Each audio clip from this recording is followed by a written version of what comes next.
السلام عليكم ورحمة الله وبركاته متابعينا الكرام. اليوم عدنا لكم بموضوع مهم وجميل ومفيد، وهو كريم فايزة الباكستاني المستخدم للتجميل وكيف تفرق بين الأصلي والعادي. تابعونا بسم الله. يا مرحبا، عدنا لكم من جديد. نوضح لكم اليوم فوائد كريم فايزة الأصلي. هذا الكريم هو صناعة ايش؟ باكستاني من بونيا براذر،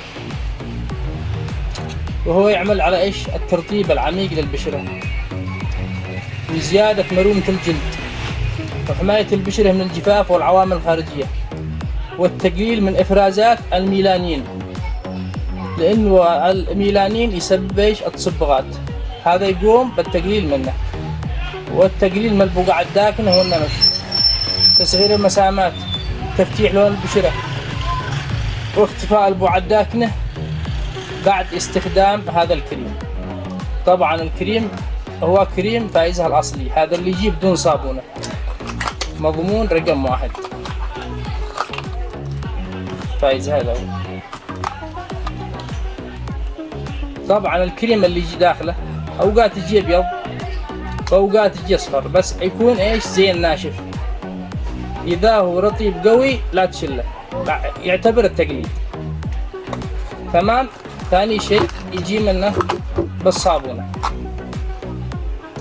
طبعا بالصابونة أكثر النساء تستخدمه، بس الأغلبية يستخدمين بدون صابونة، والمفعول الأقوى هو الذي بدون صابونة.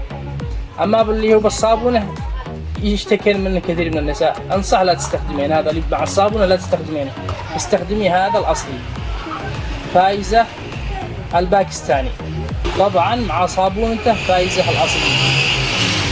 تغسل الوجه بالصابونة، تتركه على الوجه لمدة دقيقتين، ثم تغسليه وتستخدميه الكريم صباح ومساء بالتدليك على الوجه كامل بالأصبع. يستخدم صباح ومساء، ومفعوله بيكون خلال عدة أيام. كيف تفرق بين الأصلي والعادي؟ الأصلي يجيب هذا العلامة، هذه العلامة الخضراء أول فرق. ثاني فرق اللي تحت هذا الستيكر يجي مكتوب به بونا، ما هوش واضح بس بصوره لكم واضح. ثالث فرق الحرمة هذه اللي هنا بالستيكر.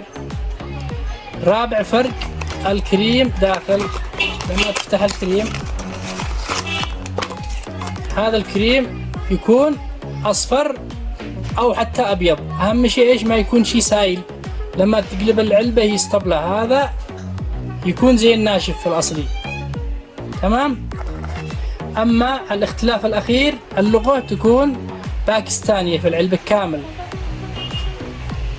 ويكون هذا فائزة منحوت نحت، لما تطرح يدك فوق تحس الكتابة منحوتة. الأصلي تكون لغة باكستانية، التعليمات باكستانية، والصيني يكون لغة صينية يعني التقليد. هذا والسلام عليكم ورحمة الله وبركاته.